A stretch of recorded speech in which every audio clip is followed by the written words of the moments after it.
श्री रामकृष्ण लीला प्रसंग स्वामी शारदानंद जी द्वारा लिखित पाठ संख्या 13 पंचम अध्याय महापुरुष का जन्म वृत्तांत। शरत, हेमंत तथा शीतकाल व्यतीत होकर क्रमशः ऋतुराज वसंत का आगमन हुआ। शीत तथा ग्रीष्म के सुख सम्मेलन से स्थावर जंगमों में नवीन प्राण संचार कर संसार में समागत मधुमय फाल्गुन का आज छठा दिवस है। जीव जगत में एक विशेष उत्साह, आनंद तथा प्रेम की प्रेरणा सर्वत्र दिखाई दे रही है। शास्त्रों में कहा गया है कि ब्रह्मानंद के एक कण ने सबके अंदर विद्यमान रहकर उन्हें सरस बना दिया है। क्या उस दिव्य उज्जवल आनंद कण के कुछ अधिक अंश को पाकर ही यह वसंत ऋतु संसार में सर्वत्र इतना उल्लास का संचार करती है?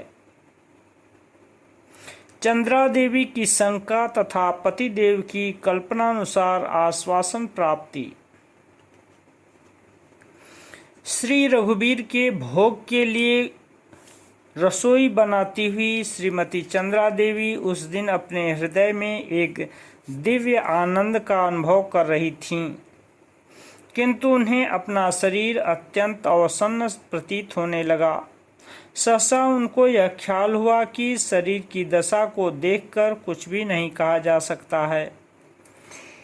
यदि अभी प्रसवकाल उपस्थित हो तो घर पर ऐसा कोई दूसरा व्यक्ति नहीं है जिसके द्वारा श्री रघुवीर की सेवा की व्यवस्था की जा सके, किंतु दूसरा उपाय ही क्या है? घबराकर उन्होंने अपने पतिदेव से यह बात कही। श्री क्षुदीराम जी उन्हें आश्वासन देते हुए बोले, घबराने की कोई बात नहीं है। तुम्हारे गर्भ में जिनका शुभागमन हुआ है वे कभी भी श्री रघुवीर की सेवा में विघ्न उत्पादन कर संसार में प्रविष्ट नहीं होंगे। मुझे यह दृढ़ विश्वास है, अतः निश्चिंत हो जाओ।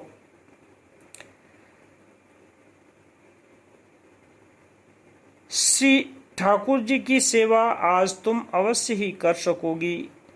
कल से उसके लिए मैंने दूसरी व्यवस्था कर रखी है तथा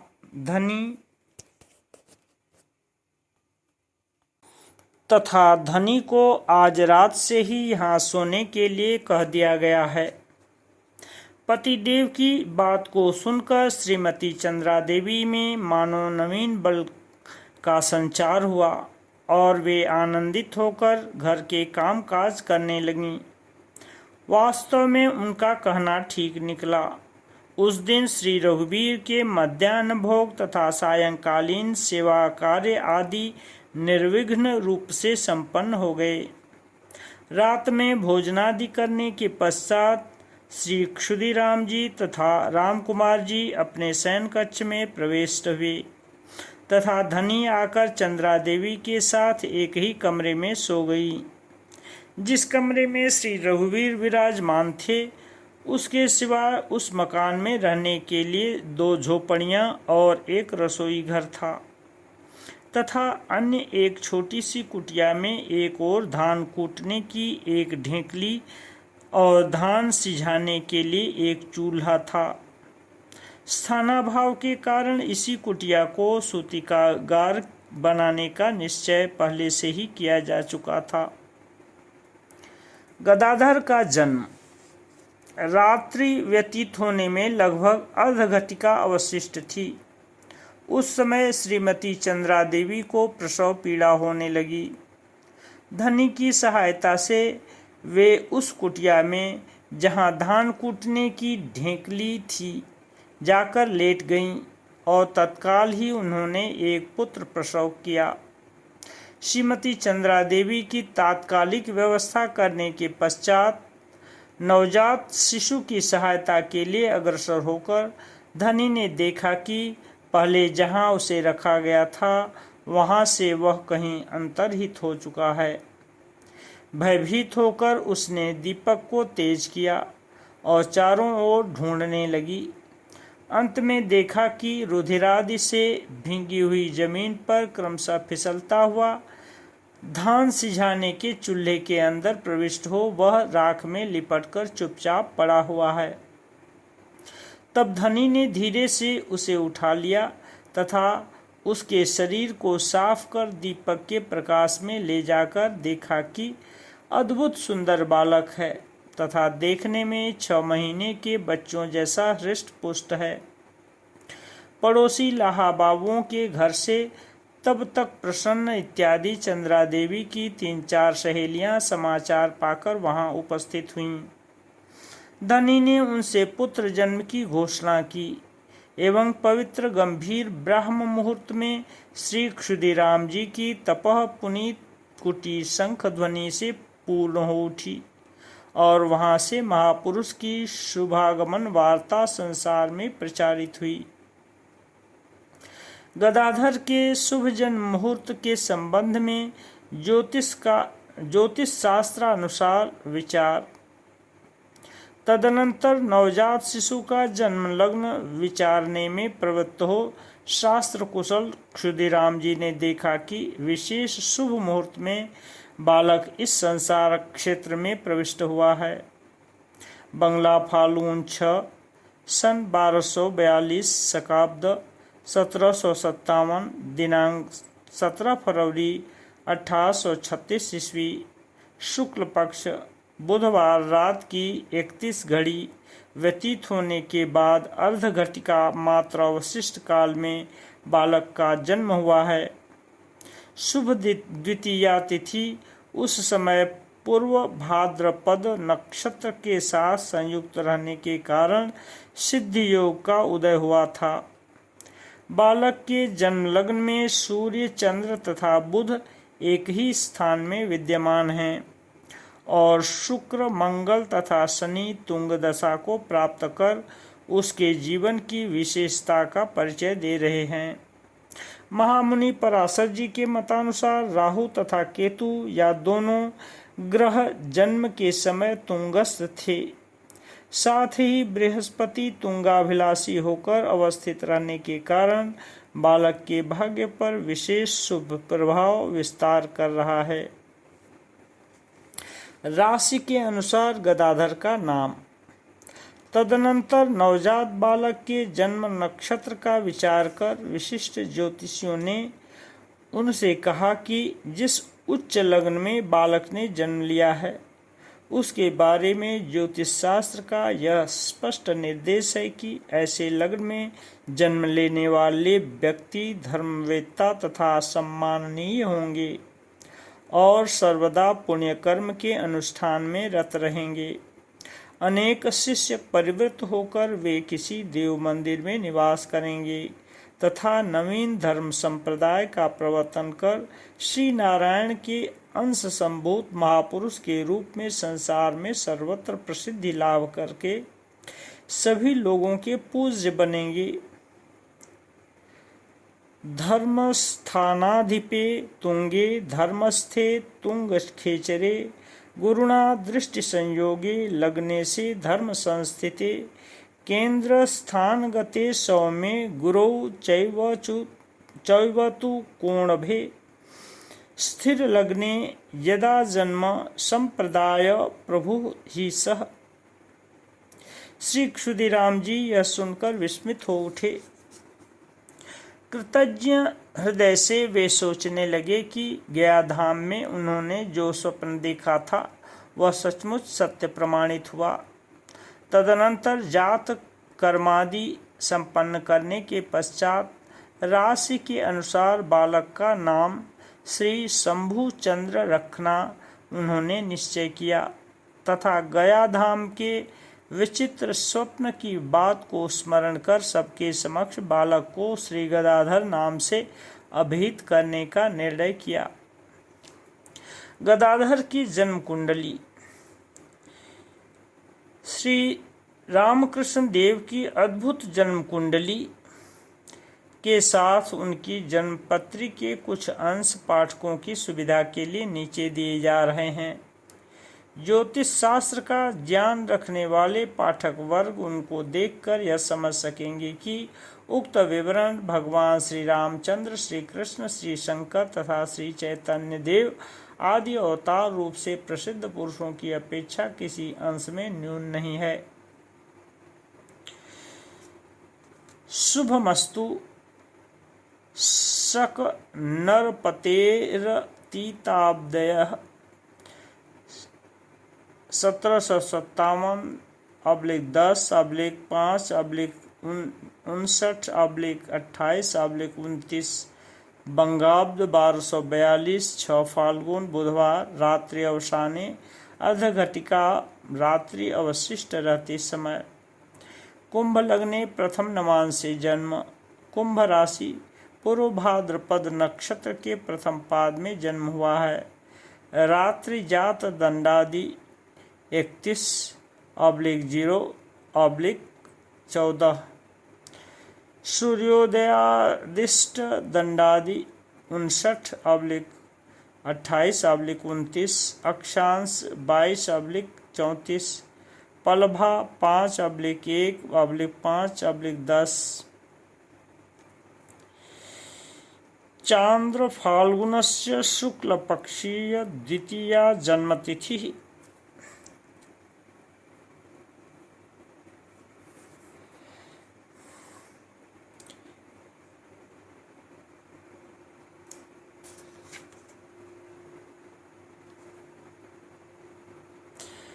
पूर्व भाद्रपद नक्षत्र मानं 60/15/0 तस्य भोगदंडाधि 52/12/31 भुक्त दंडाधि 8/2/29। गदाधर की जन्म पत्री के कुछ अंश। एतत् शकाब्द 1757 एतच्छकीय सौर फाल्गुनस्य षष्ठ दिवसे बुधवासरे शुक्ल पक्षीय द्वितीयायां तिथौ पूर्व भाद्रपद नक्षत्रस्य प्रथम चरणे सिद्धियोगे बालवकरणे एवं पंचांग संशुद्धौ रात्रि 14 विपलाधिकैक 30 समये अयनांशोद्भव शुभ कुंभ लग्ने लग्न स्फुट राश्यादि 10/3/19 घड़ी 53 मिनट 20 सेकेंड। शनैश्चरस्य क्षेत्रे सूर्यस्य होरायां सूर्यसुतस्य दृक्काणे शुक्रस्य नवांशे बृहस्पतेर्द्वादशांशे कुंजस्य तृशांशे एवं षड्वर्ग परिशोधिते पूर्व भाद्रपद नक्षत्राश्रित कुंभ राशिस्थिते चंद्रे बुधस्य यामार्धे जीवस्य दंडे कोणस्थे गुरौ केंद्रस्थे बुधे चंद्रे च लग्नस्थे चंद्रे त्रिग्रहयोगे धर्मकर्माधिपयोः शुक्र भौमयोः तुंगास्थितयोः वर्गोत्तमस्थे लग्नधिपे शनौ च तुंगे पराशर मतेन तु राहु केतोस्तुंगस्थयोः यतः उक्तं राहोस्तु वृषभं केतोर्वृश्चिकं तुंगसंगितम् इत्यादि प्रमाणात् अतएव उच्चस्थे ग्रह पंचके असाधारण पुण्य भाग्य योगे शुक्ल पक्षे निशि जन्म हेतु विंशोत्तरी दशाधिकारे जन्म एतेन बृहस्पतेर्दशायां तथा देशभेदेन दशाधिकारनियमाच्च अष्टोत्तरीय राहोर्दशायाम् अशेष गुणालंकृत स्वधर्मनिष्ठ क्षुदिराम चट्टोपाध्याय महोदयस्य सहधर्मिणी दयावती चंद्रामणि देवी महोदयायाः गर्भे शुभ तृतीय पुत्र समजनी तस्य रास्याश्रितं नाम शंभुराम देवशर्मा प्रसिद्ध नाम गदाधर चट्टोपाध्यायः साधना सिद्धि प्राप्त जगद विख्यात नाम श्री रामकृष्ण परमहंस देव महोदयः अनंतर रूपवान पुत्र का मुख दर्शन कर तथा उसके असाधारण सौभाग्य की बातों को सुनकर श्री क्षुदिराम जी तथा श्रीमती चंद्रमणि अपने को परम कृतार्थ समझने लगे और यथा समय बालक के निष्क्रमण नामकरण आदि संस्कार संपन्न कर यत्नपूर्वक उसका लालन पालन करने लगे। ओम शांति शांति शांति। श्री रामकृष्ण लीला प्रसंग स्वामी शारदानंद जी द्वारा लिखित पाठ संख्या 13 पंचम अध्याय महापुरुष का जन्म वृत्तांत। शरत हेमंत तथा शीतकाल व्यतीत होकर क्रमशः ऋतुराज वसंत का आगमन हुआ। शीत तथा ग्रीष्म के सुख सम्मेलन से स्थावर जंगमों में नवीन प्राण संचार कर संसार में समागत मधुमय फाल्गुन का आज छठा दिवस है।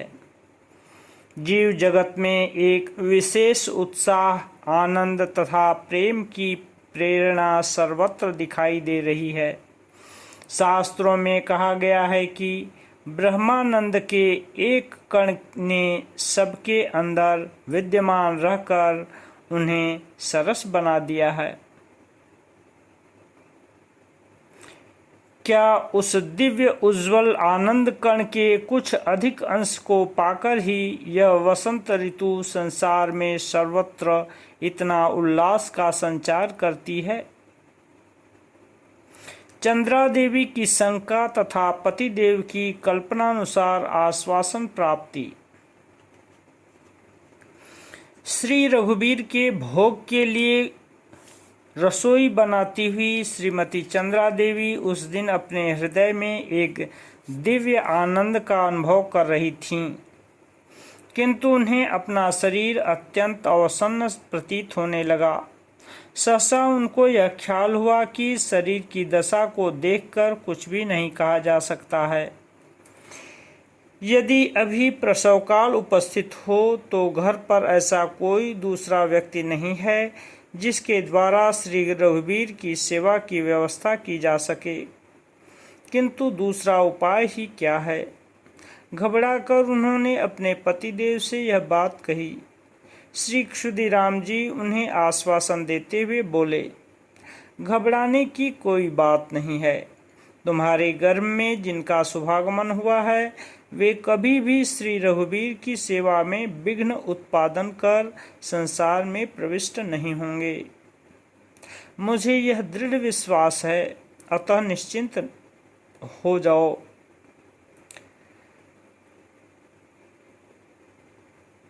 श्री ठाकुर जी की सेवा आज तुम अवश्य ही कर सकोगी। कल से उसके लिए मैंने दूसरी व्यवस्था कर रखी है तथा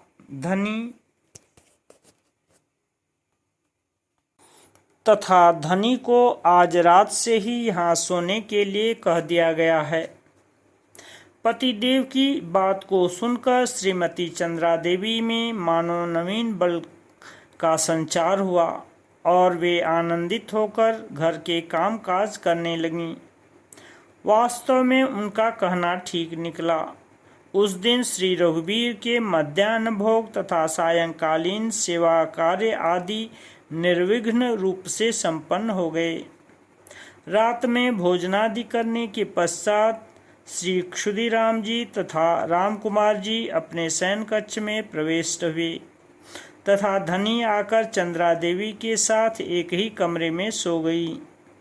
जिस कमरे में श्री रघुवीर विराजमान थे उसके सिवा उस मकान में रहने के लिए 2 झोपड़ियां और एक रसोई घर था तथा अन्य एक छोटी सी कुटिया में एक और धान कूटने की एक ढेंकली और धान सिझाने के लिए एक चूल्हा था। स्थानाभाव के कारण इसी कुटिया को सूतिकागार बनाने का निश्चय पहले से ही किया जा चुका था। गदाधर का जन्म। रात्रि व्यतीत होने में लगभग अर्धघटिका अवशिष्ट थी। उस समय श्रीमती चंद्रा देवी को प्रसव पीड़ा होने लगी। धनी की सहायता से वे उस कुटिया में जहां धान कूटने की ढेंकली थी जाकर लेट गईं और तत्काल ही उन्होंने एक पुत्र प्रसव किया। श्रीमती चंद्रा देवी की तात्कालिक व्यवस्था करने के पश्चात नवजात शिशु की सहायता के लिए अग्रसर होकर धनी ने देखा कि पहले जहां उसे रखा गया था वहां से वह कहीं अंतर्हित हो चुका है। भयभीत होकर उसने दीपक को तेज किया और चारों ओर ढूंढने लगी। अंत में देखा कि रुधिरादि से भींगी हुई जमीन पर क्रमशः फिसलता हुआ धान सिझाने के चूल्हे के अंदर प्रविष्ट हो वह राख में लिपटकर चुपचाप पड़ा हुआ है। तब धनी ने धीरे से उसे उठा लिया तथा उसके शरीर को साफ कर दीपक के प्रकाश में ले जाकर देखा कि अद्भुत सुंदर बालक है तथा देखने में 6 महीने के बच्चों जैसा हृष्ट पुष्ट है। पड़ोसी लाहा बाबुओं के घर से तब तक प्रसन्न इत्यादि चंद्रा देवी की 3-4 सहेलियां समाचार पाकर वहां उपस्थित हुईं। धनी ने उनसे पुत्र जन्म की घोषणा की एवं पवित्र गंभीर ब्राह्म मुहूर्त में श्री क्षुदिराम जी की तपः पुनीत कुटी शंख ध्वनि से पूर्ण हो उठी और वहां से महापुरुष की शुभागमन वार्ता संसार में प्रचारित हुई। गदाधर के शुभ जन्म मुहूर्त के संबंध में ज्योतिष शास्त्र अनुसार विचार।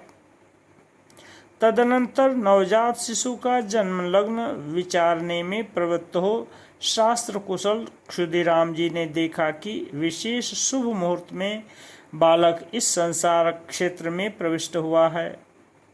बंगला फाल्गुन 6 सन 1242 शकाब्द 1757 दिनांक 17 फरवरी 1836 ईस्वी शुक्ल पक्ष बुधवार रात की 31 घड़ी व्यतीत होने के बाद अर्धघटिका मात्र अवशिष्ट काल में बालक का जन्म हुआ है। शुभ द्वितीया तिथि उस समय पूर्व भाद्रपद नक्षत्र के साथ संयुक्त रहने के कारण सिद्धि योग का उदय हुआ था। बालक के जन्म लग्न में सूर्य चंद्र तथा बुध एक ही स्थान में विद्यमान हैं और शुक्र मंगल तथा शनि तुंग दशा को प्राप्त कर उसके जीवन की विशेषता का परिचय दे रहे हैं। महामुनि पराशर जी के मतानुसार राहु तथा केतु या दोनों ग्रह जन्म के समय तुंगस्थ थे। साथ ही बृहस्पति तुंगाभिलाषी होकर अवस्थित रहने के कारण बालक के भाग्य पर विशेष शुभ प्रभाव विस्तार कर रहा है। राशि के अनुसार गदाधर का नाम। तदनंतर नवजात बालक के जन्म नक्षत्र का विचार कर विशिष्ट ज्योतिषियों ने उनसे कहा कि जिस उच्च लग्न में बालक ने जन्म लिया है उसके बारे में ज्योतिष शास्त्र का यह स्पष्ट निर्देश है कि ऐसे लग्न में जन्म लेने वाले व्यक्ति धर्मवेत्ता तथा सम्माननीय होंगे और सर्वदा पुण्य कर्म के अनुष्ठान में रत रहेंगे। अनेक शिष्य परिवृत्त होकर वे किसी देव मंदिर में निवास करेंगे तथा नवीन धर्म संप्रदाय का प्रवर्तन कर श्री नारायण के अंश संभूत महापुरुष के रूप में संसार में सर्वत्र प्रसिद्धि लाभ करके सभी लोगों के पूज्य बनेंगे। धर्मस्थानाधिपे तुंगे धर्मस्थे तुंग खेचरे गुरुणा दृष्टि संयोगे लग्ने से धर्म संस्थिते केंद्र स्थान गते सौम्ये गुरौ चैवतु कोणभे स्थिर लग्ने यदा जन्म संप्रदाय प्रभु ही सह। श्री क्षुदीराम जी यह सुनकर विस्मित हो उठे। कृतज्ञ हृदय से वे सोचने लगे कि गया धाम में उन्होंने जो स्वप्न देखा था वह सचमुच सत्य प्रमाणित हुआ। तदनंतर जात कर्मादि संपन्न करने के पश्चात राशि के अनुसार बालक का नाम श्री शंभु चंद्र रखना उन्होंने निश्चय किया तथा गया धाम के विचित्र स्वप्न की बात को स्मरण कर सबके समक्ष बालक को श्री गदाधर नाम से अभिहित करने का निर्णय किया। गदाधर की जन्म कुंडली। श्री रामकृष्ण देव की अद्भुत जन्म कुंडली के साथ उनकी जन्मपत्री के कुछ अंश पाठकों की सुविधा के लिए नीचे दिए जा रहे हैं। ज्योतिष शास्त्र का ज्ञान रखने वाले पाठक वर्ग उनको देखकर यह समझ सकेंगे कि उक्त विवरण भगवान श्री रामचंद्र, श्री कृष्ण, श्री शंकर तथा श्री चैतन्य देव आदि अवतार रूप से प्रसिद्ध पुरुषों की अपेक्षा किसी अंश में न्यून नहीं है। शुभमस्तु। शक नरपतेरतीताब्दयः 1757/10/5/59/28/29 बंगाब्द 1242 6 फाल्गुन बुधवार रात्रि अवसाने अर्धघटिका रात्रि अवशिष्ट रहते समय। कुंभ लग्ने प्रथम नमान से जन्म। कुंभ राशि पूर्व भाद्रपद नक्षत्र के प्रथम पाद में जन्म हुआ है। रात्रि जात दंडादि 31/0/14। सूर्योदयादिष्ट दंडादि 59/28/29। अक्षांश 22/34। पलभा 5/1/5/10। चांद्र फाल्गुनस्य शुक्ल पक्षीय द्वितीया जन्मतिथि।